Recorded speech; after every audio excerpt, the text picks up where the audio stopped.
When the Chicago Bulls decided to make arguably one of the biggest blockbuster trades in their recent history, pivoting from a rebuild and accelerating their timeline of trying to win now by trading Wendell Carter Jr. 2 first-round picks in 2021 and 23, which ended up becoming Franz Wagner and Jet Howard. At the time, a lot of Bulls fans praised the trade by the new front office as a power move symbol to show they aren't messing around and they're going to operate like a big market team should. And while some will now say they never liked the trade to begin with and how they thought it was a terrible move even at the time of the transaction, in my view, that's revisionist history to a T, as most Bulls fans, not all, but most Bulls fans loved this trade when it happened. But of course, we now know, nearly 3.5 years later, that the trade did not pan out the way the front office thought that it would, and ultimately ended up becoming a disaster of a deal, especially when you consider what the Magic got in return for him, and now the Bulls are left in a position where they're either stuck with Vucevic as he continues to decline in play heading into his mid-30s, or trading him for pennies on the dollar to get him off the roster. 2 first-round picks and a young player that is now a negative asset. And so I wanted to do this video because I had a few people asking me what my thoughts were on some of the recent comments from Nikola Vucevic in an interview he did with an overseas outlet called Meridian Sports about how much longer he wants to play in the NBA, the direction and future with the Bulls, etc. And while the quotes were translated into English and there wasn't anything groundbreaking by what he said, my honest thoughts on the matter, I realized there are a lot of things that have bothered me about Vucevic over the years since being traded to the Bulls. And it's not just his decline in play, because he's still a fairly productive player, but it's what I want to talk about further in this video. So what's going on, everyone? You're listening to Bulls Central here. Hope you're all doing well.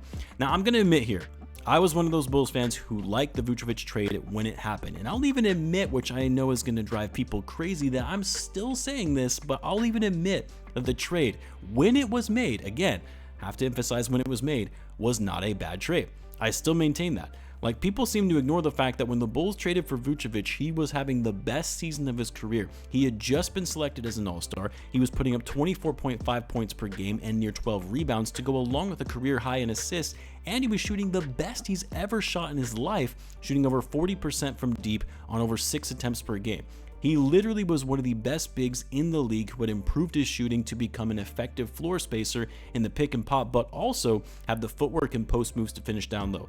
If you say a player like that isn't worth 2 first-round picks, then you're lying to yourself, especially when we've seen players like Mikal Bridges go for 5 first-round picks, most of them being unprotected.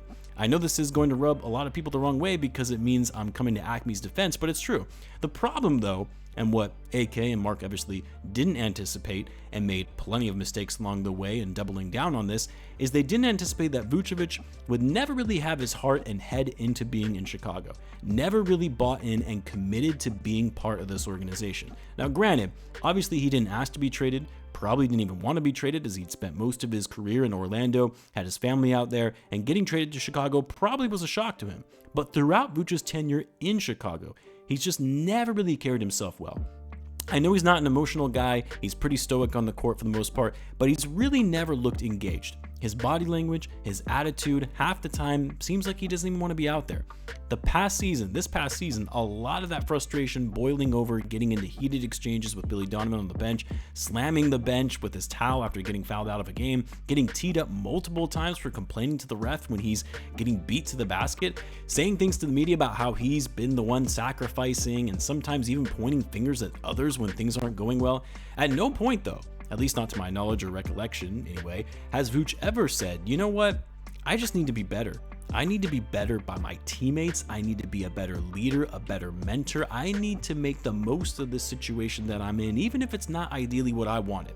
Like, yeah, sometimes as a player, you have to make sacrifices for the betterment of the team. And yes, Vuce has done that, right? Like, he's taken a back seat and going from being the number 1 option in Orlando to number 3, sometimes number 4 with the Bulls, but he's done so begrudgingly. And look, I get it. When you're not winning and you were expecting to be winning, it's frustrating. And it's hard to put that aside and not be selfish or checked out in those instances. But a true professional makes the most of the situation they're in to make themselves and their teammates better. That's what I loved about DeMar DeRozan. You don't think he was frustrated with how the Bulls performed? You think he signed up for that? You think he wanted to sit at home on his couch during the playoffs? No. But he still made the most of his time in Chicago, being professional, carrying himself well both on and off the court, being a leader and mentor to the younger guys, being involved in the community, all of it. Have we ever seen Vuce working out with the guys in the offseason? Have we seen him out in the community doing all the extracurricular stuff like we see from guys like Io, Coby, Dalen Terry, and then obviously DeMar before he departed? No. Vooch is as good as checked out from the Bulls at this point. And you guys know me, my favorite players, regardless of their skill, are the ones that give it their all when they're on the court, play with passion and energy, and most of all, inspire and build their teammates up. Vooch hasn't been at all that in his time in Chicago. And look, the other things the front office did not anticipate is that their first round picks they sent to Orlando would become lottery picks. Like, the expectation was you're trading to get Vucevic. Even in that first year, the thought was, well, they're going to make the playoffs. But then Zach gets COVID, they fall off after that. So you're looking at giving the Magic the 16th or 17th pick instead of the 8th pick that ended up becoming Franz Wagner. And given all the other moves that would follow in the summer 2021, the front office envisioned they would be competing for deep runs into the playoffs. So the pick in 2023 would be a mid to late first rounder. Now, I think we can all agree that they should have reacted much sooner when they saw that this group wasn't going to work, especially after Alonzo's injury, and then waited too long, which has put them in a situation they find themselves in now. But I'm sure the front office believed those picks weren't going to be as valuable as they ended up becoming. And then, of course, the only thing they didn't anticipate either is that Vooch's shooting would fall off a cliff, and that 40+% shooting percentage in that season where he shot from 3 when they traded for him was an outlier and an isolated incident, probably because fans weren't in the stadiums that season due to the pandemic.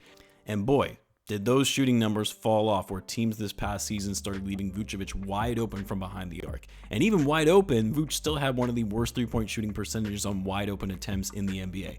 Like, yeah, we can be critical about the front office and the things they've done since taking over, but there's no way any of us would have expected Vucevic to suddenly forget how to shoot a basketball and go below 30% from 3. So yeah, I think for me, when I think about Vucevic's time with the Bulls, and yes, I do think he gets more hate than he probably deserves from a lot of Bulls fans, at the same time though, he really hasn't done himself any favors in how he's handled himself during his tenure in Chicago. He's never really been committed here, even through the best of times. And as a fan that is so passionate about this team, that's what's bothered me most with Vucevic. The roster construction and everything that has happened since he was traded here, that's not his fault, and he has a right to be frustrated by how everything is played out, but instead of making the most of the situation, he's made things worse for his teammates and clearly not being fully invested in the team and their success. Just my thoughts on the matter. I'd love to hear what you guys think. Let me know in the comments. As always, be sure to subscribe, and I'll see you in the next one.